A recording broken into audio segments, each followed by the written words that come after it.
The automotive industry had a really tough 2019 and now has been hit really hard by the COVID-19 pandemic. Today on Mashable Outreach, we've got Mr. Balbir Singh Dhillon, head Audi India, who shares his insight with us.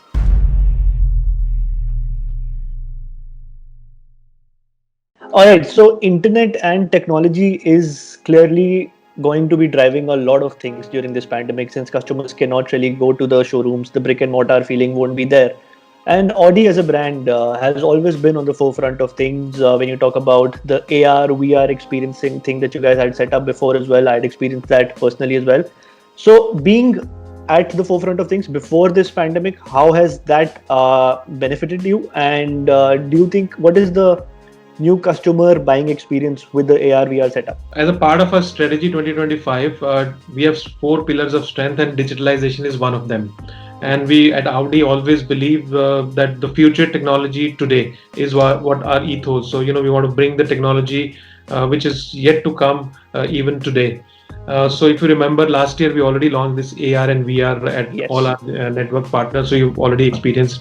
That was one part of the focus that we had on digital. The other one was also connected cars. So we Yes. were also the first one to have all the cars that we are selling from October 2019 onwards. They're all connected. So obviously you can download our app and you can also see the functioning of your car sitting at your home. When whatever you want to play around with the car. So all those possibilities, we already did that. We already have invested quite a bit on digitalization side. This is something which we already that I already mentioned. But the next level for us was also to go online selling. So this is something which we have launched this month, in fact on the 11th of this month, around that time. Now there is a possibility for a customer to go online and have a 360-degree product visualization. We can also do this through augmented reality, where we extend the experience of showroom also into your living rooms. So you can place the car and you can see from outside, you can see from inside, and you can play around and configure your own cars. And especially on high-end products like Q8 and 8, these are highly personalized and customized cars, and you can design your own car. You can live in your living room and play around the features and then eventually decide what you want to buy.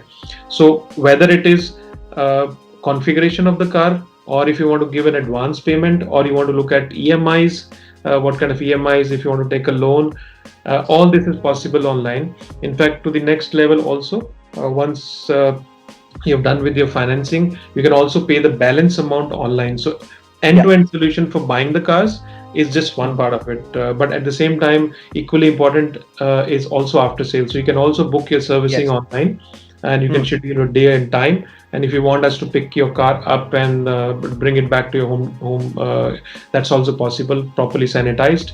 So all these things are now available. Said that, is that is digital or is online taking over the physical? Answer is no. I would still believe in the space that we are in luxury segment, customers would still want to touch and feel the cars. They smell the leather, they see the quality of build, they want to experience the car before buying, they want to move around within with their families in the car, and also compare the cars with competition, which at the level of where we operate, there are so many brands available and people want to have a choice. So all these things happen only in the showroom. There is also there's something which we also feel good about as Indians, is also negotiations. So this is also something which is part of the buying experience which one goes through. So I think it's going to be a combination. So if let's say the 1/3 of the time was spent online in buying a car, maybe it becomes half or 2/3 now. But between 1/3 to half will still remain to be a physical experience at the dealerships. So it's going to be a combination of both. But we are taking care of this from end to end, from pre-buying to buying, post-buying. Yeah. All right, interesting. So this settles the customer part of it. If we have to talk about the production lines, of course, with this pandemic, with the lockdown going on, there are so many things, there are so many ways in which businesses have been affected. What was the situation with Audi India, your assembly lines, your CKD assembly units? How were they affected, and how are things getting back to normal now with the relaxations in the lockdown? So obviously, you would remember lockdown was a sudden lockdown. So from one day to another, the Of factories course. were to be closed, and you Mm. would also imagine that the factories cannot start from one day to another. So Of starting a course. factory takes time.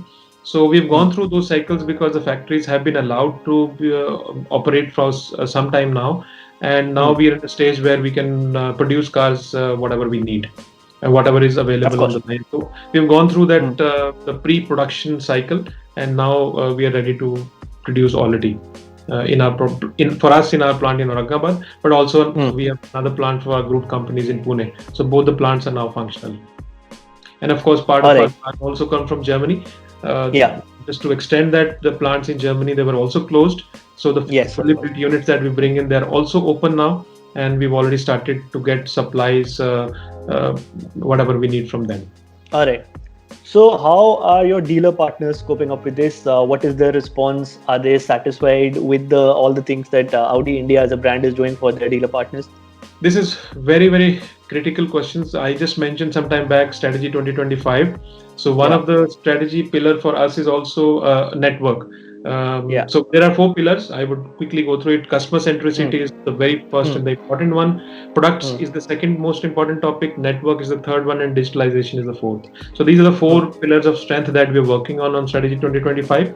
We have Mm. been working for over a year now. One of this is network. So when I say Yeah.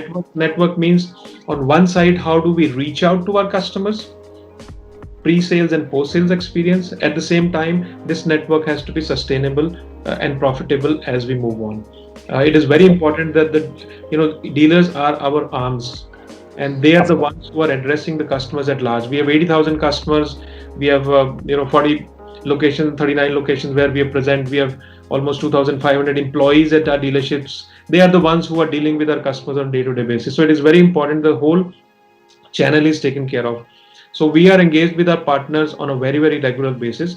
We have Mm. taken certain initiatives, whether it is on a liquidity support, or or Mm. whether it is in terms of looking at processes to be eased out, or it is looking at certain costs that we can look at. Let's say we can adjust certain inventory levels where cost structures could be improved. So all these topics we have worked in past few months, not just because of the pandemic that has come through, but it has been Mm. our effort for last many years, and more importantly most recently, to look at each vertical of the dealerships where we can improve efficiency, where we can improve bottom line, and where we can improve the Yeah. top line. So I Mm. think personally speaking, me along with my team, I'm sure our dealer partners are happy the way we have been able to manage the situation so far. Okay. And the BS4 to BS6 transition also wasn't much of a pain because Audi had sold out all of its BS4 stock, if I'm right. Yes, I would say this was one of the most challenging thing that we've done, and I'm really proud of not just for my own self or my team, but at the Mm-hmm. same time for the whole industry. It was a massive change moving from BS4 to BS6, and the Of whole course. automotive industry has done massive work on this topic and invested also heavily. Of course, it came a little bit of with a little tricky at the end because suddenly when we were closing at the Yes. end of March, and then there was a shutdown. So There was a lockdown. in a normal Hmm. business banking cycle, the sales also happens pushed toward the end of the month. So those kind of Of course. nitty gritties. But I think we got enough time to sell the cars, and we've sold off all the cars. Uh, so it's a new world now. We are post BS4 era now. We are in BS6 Of era, course. and Yeah. of course with this we have also taken certain decisions for us as a brand, what kind of Hmm. products we will bring in. So Hmm. we are living in this little bit of jolt because of COVID, but it's a short term. I'm sure Hmm. long term and medium term plans are all intact, and we are continuing to work with them. So, if we have to talk about the industry on a macro level, the automotive industry, in the next 6 months or probably in the next 1 year, probably say June 2021, where do you think the graph is going? How do you think this pandemic will affect the industry in India in general? So honestly, no crystal ball anybody has on Of this course. topic. Uh, Yes. it's very clear that at least 60 days of sales is completely gone Of from course. this year. Hmm. Also on the after sale side, because most of the cars have been stationary at wherever they were. Yes.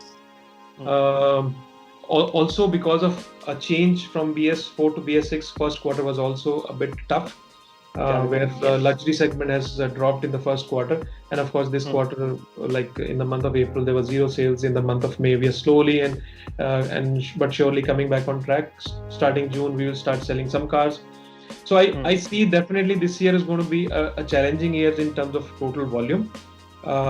If I compare to last year, Hmm. we hope as we move on, the interest on the cars will go up, and we also see, there are positive schools of thought and there are negative schools of thoughts. There are Of course. definitely challenges that we see because most of our buyers are also MSMEs, owners of MSMEs. Yeah. They will also go through Yeah. this time where they Correct. have to set up their businesses and they want to, eventually buy the cars. But there also could be a culture like YOLO culture. You've gone Yeah. through so much of negativity. You want to come out and you live your Of life. course. You want to also, Yeah. you may not be able to travel now immediately. International holidays, families may not Hmm. be able to go immediately. So car could be one of the mediums of enjoying with your family. So there are positives, there are negatives. But what I see is with the festive season coming up towards fourth quarter or end of third quarter, we will see slowly the sales picking up. But surely next year is when we see overall industry growing over 2020 as a total whole Hmm. year. All right. So, last question in terms of all this. Any expectation from the government? What do you think is the right step they should do to pump in an industry like the automotive sector? So, most of the government has done quite a bit. So, most of the actions that they've taken on the supply side. So, Hmm. whether RBI reducing the rate of interest on their side, on the financial side, or government allowing more credit to Yes. MSMEs, or all the other topics. So, most of the topics have been on the supply side. There has been a limited push on the uh, demand side. So this Hmm. is something which all of us were expecting, that maybe the GST Council would take a favorable decision and use this opportunity to reduce the GSTs, which eventually there may not be any loss to the government, because if you sell higher units, Yeah. make up Of for course. those less It is going to percentage of make up it. for it. But I'm sure there must be compelling reason why it has not been done. We Hmm. continue to request governments to, especially on the luxury segment, we also have a huge additional cess. So Hmm. whether Of they can course. look at those cess to be reduced, Hmm. or the state governments can reduce registration costs for some time, to give Hmm. let's say 6 to 9 months of boost to Of buying course. pattern, and they can reduce the registration cost. So there are various possibilities that we can look at, but in general, I think when the businesses grow, when the sentiment becomes positive, we will sell cars, as simple as that, because our cars that we sell, they are all emotional buying. Of At the course. end of the day, it is beyond need. It is emotion. Yeah. We sell emotions, and car is a byproduct. So that's how it is. So I think we will come out of this, and I firmly believe, as Indians, we are very, very positive. We always believe what is coming tomorrow is better than today. So we are going to come out of this the moment we are out and open. We'll also come back to normal life, and things will start churning quickly. And India as a market is a huge market which has its own consumption. So we are Of consumption driven course. market, and I'm sure Yeah. consumption will grow. We will go out. We Of will course. bring and buy things as we were buying before. Maybe a little bit Yeah. of change, but I see the future to be bright, and we Of course. continue The to future believe in will India's be. story. That's what I firmly believe at Audi. Yeah. Interesting.